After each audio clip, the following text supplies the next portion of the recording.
கேவலமல்ல, வெக்கமா இல்ல, சூடு சுரண வெக்கமான ரோசம் இருந்தால் ஒரு மனிதனுக்கு இது பேச வேண்டியது கூடாது. தான் என்ன செய்தோம் என்பதை உணர வேண்டும். தன் முகத்தை கண்ணாடியிலே பார்க்க வேண்டும். பிறகுதான் அடுத்தடுப்பித்து குறை சொல்ல வேண்டும். அந்த தகுதி இல்லாத ஒரு முதலமைச்சர் இன்றைய முதலமைச்சர்.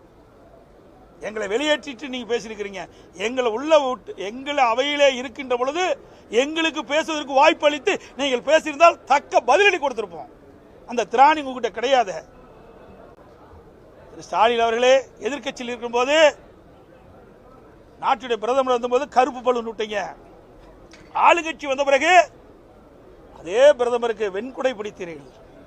வெண்குடை வேந்தன். இன்றைய முதலமைச்சர் வெண்குடை வேந்தன். வெள்ளை கொடி பிடித்த வேந்தன். வெள்ளை கொடி பிடித்த வேந்தன். நீங்க வீரத்தை பத்தி பேசலாமா? யாரிடம் பேசுறா? எங்களை பொறுத்த வரைக்கும் வேணும்னா வேணும். நான் அன்னைக்கே சொல்லியிருக்கிறேன். ஒரு கட்சி வேணும்னா வேணும், வேண்டானா வேண்டாம். வேணுங்கின்ற பொழுது நிச்சயமாக அந்த கட்சியிலே நாங்கள் இடம் வருவோம். வேண்டாம் என்றால் அப்பொழுது ஒதுக்கிக் கொள்வோம்.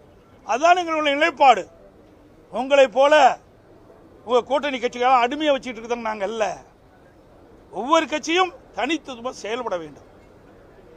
அப்பதான் அந்தந்த கட்சி வளரும். ஆனா திராவிட முன்னேற்ற கழக தலைமையில் இருக்கின்ற தங்கம் வைக்கின்ற கூட்டணிகளை எந்த காலத்திலையும் வளராது. எல்லாம் அடிமை சாசனம் எழுதி கொடுத்துட்டாங்க. தாயே பேச மாட்டாங்க.